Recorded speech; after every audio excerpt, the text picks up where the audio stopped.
அனைத்து உரிமை குரல் நண்பர்களுக்கும் வணக்கம். தமிழ்நாட்டின் மூத்த பத்திரிகையாளரான ரவீந்திர துரைசாமி தற்போது கொடுத்திருக்கக்கூடிய ஒரு நேர்காணல்ல எம்ஜிஆர் விட்டு சென்ற அரசியல சீமான் கையில் எடுத்து பண்ணிட்டு வந்துட்டு இருக்காரு அப்படின்ற ஒரு தகவல் வெளியிட்டிருக்காரு. இது குறித்த முழுமையான டீடைல பார்க்க போறோம், வாங்க பார்க்கலாம். சினிமா துறையிலிருந்து எம்ஜிஆர் அரசியலுக்கு வந்த பிறகு அவருக்கு கிடைத்த ஒரு ஆளுமை அப்படின்றது இன்னி வரைக்கும் பாத்தீங்கன்னா எந்த ஒரு அரசியல்வாதிக்குமே கிடைக்கல அப்படின்றத நிதர்சனமான உண்மையாகவே இருக்கு. பொதுவாகவே மக்கள் பாத்தீங்கன்னா திரைத்துறையில இருந்து அரசியலுக்கு வராங்க அப்படின்னா அவங்களுக்கு அந்த அளவுக்கு ஆதரவு கொடுக்க மாட்டாங்க அப்படின்னு நம்ம காலங்காலமாக பார்த்திருப்போம். ஏகப்பட்ட திரை பிரபலங்கள் அரசியலுக்கு வந்து தோத்து போயிருக்காங்க.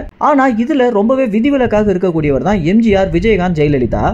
இவங்க மூணு பேருமே பாத்தீங்கன்னா திரைத்துறையில இருக்கும் போதே மக்களுக்கு என்னென்ன தேவைகளோ அதை தேடி தேடி பண்ண ஒரு காரணம் தான் இவங்க அரசியலுக்கு வந்தாங்க அப்படின்னா நிறைய நல்ல விஷயங்களை பண்ணுவாங்க அப்படின்னு மக்களுக்கு பெரிதளவுல ஒரு நம்பிக்கையை கொடுத்துருந்துச்சு அப்படின்னு சொல்லலாம். ஆனா இதுல விஜயகாந்த் அவர்களுக்கு ஒரு சில உடல்நல குறைவுனாலதான் பாத்தீங்கன்னா அவரால் நிலைத்து நிற்க முடியல. தற்போது அவர் இயற்கை எழுதியிருக்காரு.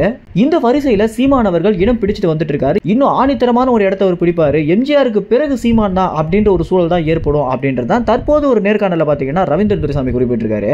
ஏன்னா எம்ஜிஆர் தமிழ்நாட்டு மக்களுடைய நாடி துடிப்பை பிடிச்சி அரசியல் பண்ண ஒரு விஷயம் தான் பிற அரசியல்வாதிகள் மத்தியிலிருந்து எம்ஜிஆர் ரொம்பவே தனித்து காட்டுச்சு அப்படின்னும் நிறைய நல்ல விஷயங்களை செய்யறதுக்கு முன்னாடி மக்களிடம் ஒரு ஆலோசனை மாதிரியான ஒரு பொதுக்கூட்டங்களை எம்ஜிஆர் பண்ணதும் இதெல்லாம் தான் நான் பண்ண போறேன் அப்படின்னு மக்களுக்கு முன்கூட்டியே தெரிவிச்சு அதை அப்படியே பண்ண ஒரு விஷயம் தான் ஒரு நம்பிக்கையான அரசியல்வாதியாக எம்ஜிஆர் மாறி இருந்தாரு.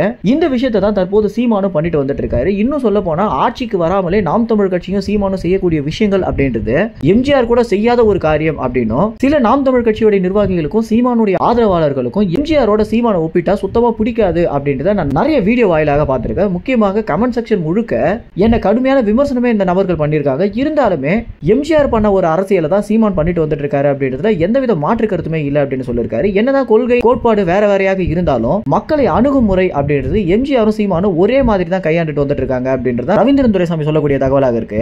எம்ஜிஆர், ஜெயலலிதா இவங்க இருவருமே பாத்தீங்கன்னா திராவிட அரசியலை முன் வச்ச ஒரு காரணம் தான் நிறைய பேருக்கு இந்த திராவிட அரசியல் மேல ஒரு பெரிய வெறுப்பு வந்தது மட்டும் இல்லாம இவங்க மேலேயும் ஒரு மிகப்பெரிய வெறுப்பு உண்டாக்கி இருந்துச்சு. ஏன்னா இவங்க இருவருமே தமிழர்கள் கிடையாது அப்படின்ற ஒரு காரணம் தமிழர்கள் மனசுல ரொம்ப ஆழமாக பதிஞ்ச ஒரு விஷயம் தான் பாத்தீங்கன்னா இவங்க இருவருமே வெறுக்கிறதுக்கும் ஒரு முக்கியமான காரணமாக இருந்துச்சு. அதற்கு பிறகு தமிழ் தேசிய தலைவனாக சீமான் வலம் வந்த பிறகுதான் மக்களுக்கு பாத்தீங்கன்னா ஒரு தமிழ் தலைவன் வந்துட்டான் அப்படின்ற ஒரு விஷயமே புரிஞ்சு தமிழ் தேசிய அரசியல் தமிழ்நாட்டுக்கு எந்த அளவுக்கு தேவை அப்படின்றத உணர்ந்து சீமானுக்கு பாத்தீங்கன்னா நடுத்தர மக்கள் கூட பெரிதளவில் ஆதரவு செலுத்திட்டு வந்துட்டு இருக்காங்க. இதன் வாயிலாக தான் கிட்டத்தட்ட 13 ஆண்டு காலங்களாக சீமானுடைய வளர்ச்சி சராசரி கோட்டில் இருந்தாலுமே திமுக ஆட்சிக்கு பிறகு சீமானுடைய வளர்ச்சி அசுரதனமாக மாறி இருக்கு அப்படின்றதுல எந்தவித மாற்று கருத்துமே இல்லை. மேலும் இந்த தகவல் குறித்து என்ன நினைக்கிறீங்க அப்படின்னும் ரவீந்திரன் துரைசாமி சொல்லியிருக்கக்கூடிய தகவல் குறித்து என்ன நினைக்கிறீங்க அப்படின்றது உங்க கமெண்ட்ஸ் தெரிவிங்க. நன்றி, வணக்கம்.